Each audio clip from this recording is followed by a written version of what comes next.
intro.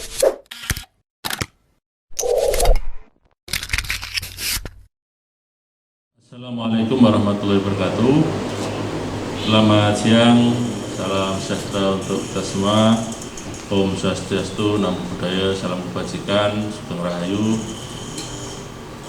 Yang saya hormati dan saya cintai seluruh masyarakat Kabupaten Blora, para pemirsa. Siang hari ini kita kembali berjumpa dalam rangka untuk menyampaikan informasi terupdate persebaran COVID-19 berdasarkan peta sebaran. Bisa disaksikan di YouTube masing-masing bahwasanya untuk Kabupaten Blora yang sudah masuk zona merah ada 3 kecamatan. Yang masuk zona merah ini yang sudah ada kasus positif COVID-19, yaitu di Kecamatan Kota Blora, Kecamatan Cepu, dan Kecamatan Jati. Yang masuk zona orange ini adalah kecamatan yang di daerahnya terdapat pasien yang positif rapid test. Ini ada Todanan, Kunduran, Ngawen, Banjarrejo, Jepon, dan Pradenan. Sementara ada zona hijau, ini masih aman. Ini Menjapah, Tunjungan, Bogorjo, Jiken, Sambong, Kedung Tuban, dan Randu Blatung. Berdasarkan peta sebaran tersebut, OTG masih 144 orang, PDP 11 orang, ODP masih 64 orang, positif rapid test 21 orang. Ini dalam pemantauan kita dan akan terus dipantau, dan kita berharap, berdoa semoga nanti segera bisa negatif. Positif COVID-19 4 orang, 2 meninggal dan 2 sedang dirawat. Pemudik hingga tadi malam mencapai 29.526 jiwa. Menyikapi data tersebut, dengan semakin bertambahnya positif rapid test, kita mohon sekali kesadaran saudara-saudara kita, para pendatang dan diantaranya pendatang dan juga petugas medis, untuk selalu berkoordinasi dan memeriksakan dirinya. Pendatang kami minta untuk bisa jujur dan memeriksakan dirinya, lapor ke desa dan ke bidan dan ke puskesmas terdekat. Untuk yang positif rapid test, ada beberapa yang sudah dikarantina di Klinik Bakti Fatma.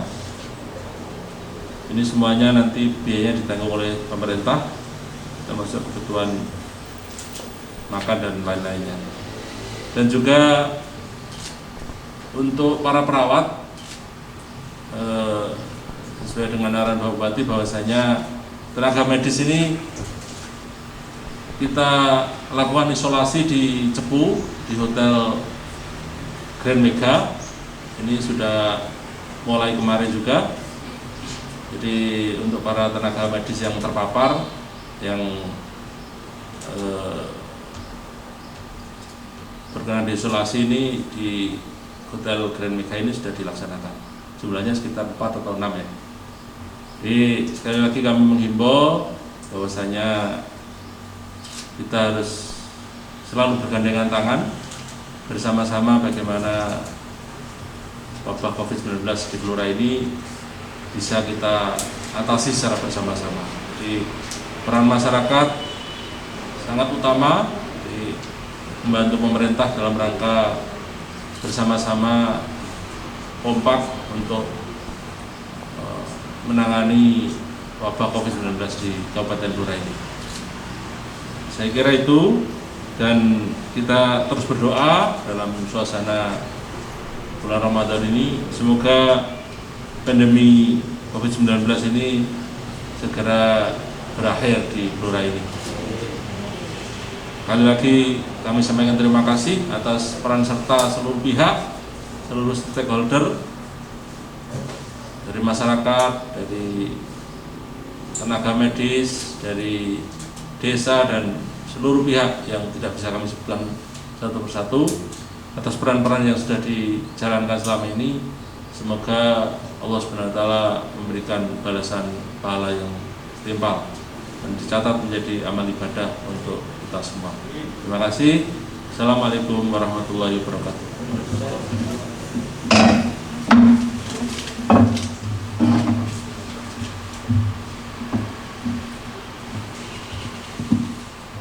Assalamualaikum warahmatullahi wabarakatuh.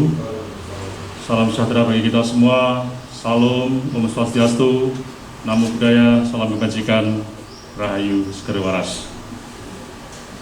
Yang kita hormati bersama Bapak Bupati Blora dan Bapak Wakil Bupati Blora, segenap hadirin, Bapak Ibu Saudara, semua warga masyarakat Kabupaten Blora yang sangat kami cintai.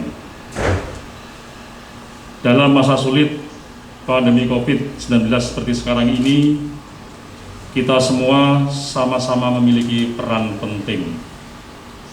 Bersama-sama melindungi diri sendiri, melindungi keluarga, dan melindungi masyarakat. Agar selamat terhindar dari wabah COVID-19, dengan bersama-sama kita semua pasti bisa mengatasi wabah ini. Adapun peran penting yang dapat kita lakukan adalah berbagi informasi, menyampaikan edukasi, mencegah serta mengurangi resiko bencana yang akan maupun telah terjadi. Dengan edukasi dan mitigasi bencana tersebut, diharapkan kita semua memiliki kemampuan dalam memahami dan menghadapi ancaman bencana yang ada. Untuk itu, budaya sadar bencana memiliki arti penting guna membangun kesiapsiagaan kita semua ketika terjadi bencana. Bila budaya sadar bencana sudah terbentuk, maka setiap orang akan mudah memahami ancaman bencana apapun, khususnya pencegahan dan penanganan bencana non-alam COVID-19. Bapak, Ibu, Saudara semua yang sangat kami cintai, untuk itu COVID-19 harus kita kendalikan. Kunci keberhasilan pengendalian COVID-19 adalah komitmen dari kita semua untuk selalu patuh dan disiplin dalam menjalankan pembatasan-pembatasan dan protokol kesehatan. Patuh dan disiplin pada kebijakan penanganan yang telah ditentukan, tentu keadaan kita semua akan menjadi lebih baik, pulih dan normal kembali jika kita semua mau menyadari patuh dan disiplin. Bapak Ibu, jika kita semua mencintai diri kita sendiri, mencintai keluarga, mencintai masyarakat seluruh Kabupaten Blora, mari kita selalu gunakan masker saat keluar rumah. Kita jaga jarak saat berinteraksi, hindari atau jauhi kerumunan, sering mencuci tangan dengan sabun dan air mengalir, jaga imunitas tubuh dengan tetap berolahraga dan konsumsi gizi yang cukup, serta lakukan aktivitas di rumah saja. Mari itu semua kita jadikan kebiasaan, kita jadikan sikap, pola berperilaku sehari-hari secara terus-menerus guna mencegah dan mengurangi resiko penularan COVID-19 di bumi Blora yang kita cintai bersama. Demikian Bapak, Ibu, dan Saudara semua yang dapat kami sampaikan. Ada kurang lebihnya mohon maaf. Mudah-mudahan badai Corona 19 segera berakhir. Semoga Tuhan Yang Maha Kuasa meridhoi dan melindungi kita semuanya. Tetap semangat dan siap untuk selamat. Assalamualaikum warahmatullahi wabarakatuh. Salam, Om Santi Santi Om. Namo Buddhaya, salam kebajikan, Rahayu Segera Waras.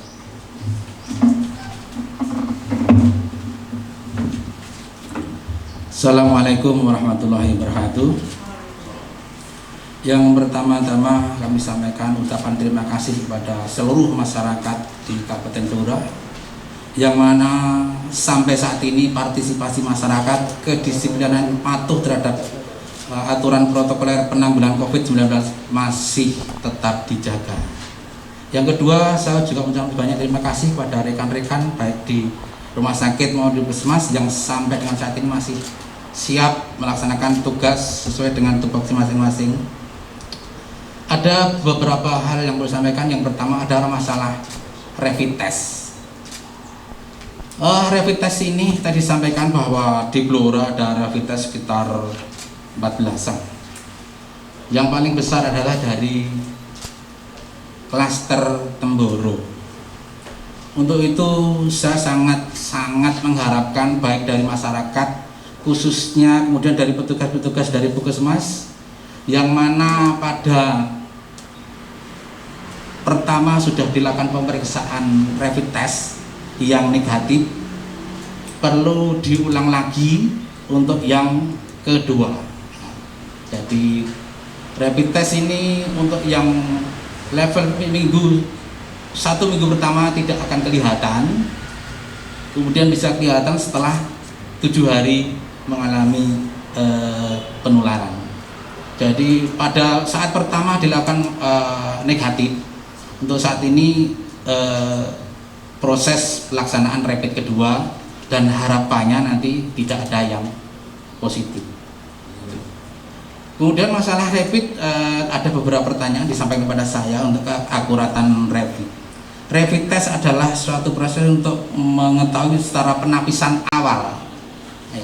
Jadi sangat dipengaruhi oleh faktor jenis rapid sendiri dan saat pelaksanaan pengambilan sampel. Jadi jangan senang dulu kalau pas rapid pertama itu negatif, karena rapid ini prosesnya adalah untuk mengetahui sejauh mana kekebalan yang ditimbulkan oleh tubuh setelah penyakit itu masuk. Jadi kalau 1 minggu pertama kekebalan itu belum bisa nampak, harus diulang minggu berikutnya itu baru bisa nampak. Lain dengan swab. Kalau swab bisa langsung kelihatan. Perlu kami sampaikan juga mengapa sampai saat ini itu hasil swab sangat lama ya, padahal pas pertama itu prosesnya sekitar 7 sampai 13 hari harus selesai.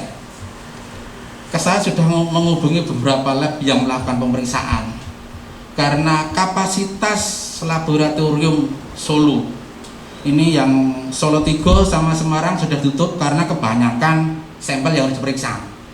Kapasitas pemeriksaan sampel 1 hari hanya mencapai 150 sampel.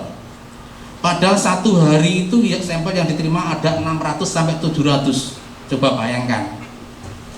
Kalau Solo sampai saat ini masih menerima, tapi waktunya harus diperpanjang lagi. Tapi untuk yang Undip sama Solo 3 sudah di stop dulu, sampel setelah habis baru menerima pemeriksaan baru.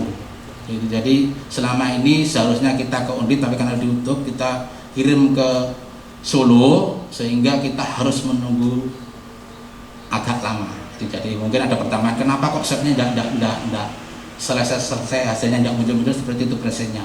Kapasitas dari laboratorium itu terbatas. 1 hari hanya bisa memeriksa itu 150, kemudian 1 hari sampel yang datang sampai 600 sampai 800. Kalau itu tidak ditutup itu berarti sangat akumulasi penumpukan sampai panjang sekali. Jadi itu dari tadi sudah menghubungi Pak Dokter dari Solo. Itu sekali lagi saya mohon kepada semua masyarakat, khususnya karena disampaikan tadi oleh Bapak Wagu bahwa OTG sangat banyak sekali ya, 300 lebih. Karena OTG itu merupakan yang sangat berbahaya karena dia sendiri tidak merasa sakit, tapi dia bisa menularkan. Itu yang perlu diwaspadai. Jadi dari level pertama, dari rapid pertama kalau ada yang positif, kemudian level pertama harus dirapid lagi. Orang-orang yang pernah melakukan hubungan erat dalam arti komunikasi dalam satu ruangan tanpa masker, kemudian jabatan tangan itu harus di tracing, tracking, kemudian dilakukan rapid semua. Jadi itu yang kita sangat kesulitan karena OTG sangat banyak, dan OTG ini dia tidak merasa sakit, tapi dia bisa menularkan. Itu yang perlu kami sampaikan. Ada kurang lebihnya saya mohon maaf yang sebesar-besarnya. Bila taufiq hidayah. Assalamualaikum warahmatullahi wabarakatuh.